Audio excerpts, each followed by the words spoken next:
Labdien, es esmu Culfu Kartus un daži no jums pazīst man kā pārdošanas treneris. Šodien es gribētu runāt par vienu personīgu lietu, kas ir labs piemērs, kā nevajadzētu būt pārdošana. Ko var darīt visi nepareizi pārdošanas procedūrā. Stāsts ir tā. 2 gadus atpakaļ esmu nopirku signalizācijas sistēmu no Griffs.ag.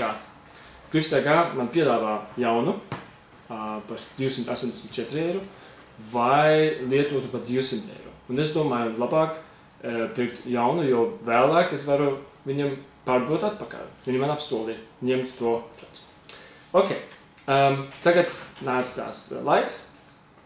Mēs dzīvojam tagad vienā projekta, kur ir fiziskā apsardze, un man vienkārši nevajag šo signalizācijas sistēmu. Tagad 3 lietas. Tas pārdevējs, Gintārs Kulbis, viņš teica, ka tā fiziskā apsardze mūsu projektā vairs nebūs. Tas nav Griffs apsardze, tas ir TM Security. Pārsteigums, šorīt pārbaudīju, ir. Tā ir mēģošana. Un pārdošanā tā nav jābūt, Gintārs Kulbis. Otrais, spēles starp vadībā un pārdevējiem.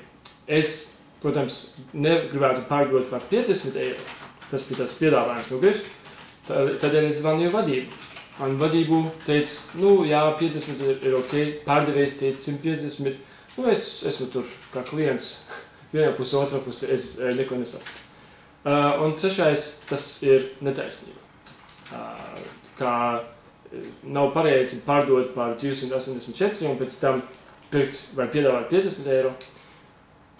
Tas ir tas, ko var darīt nepareizi, un rezultāts ir video no klientam, kuram ir 1500 LinkedIn kontakti, un visi to skatās laikā.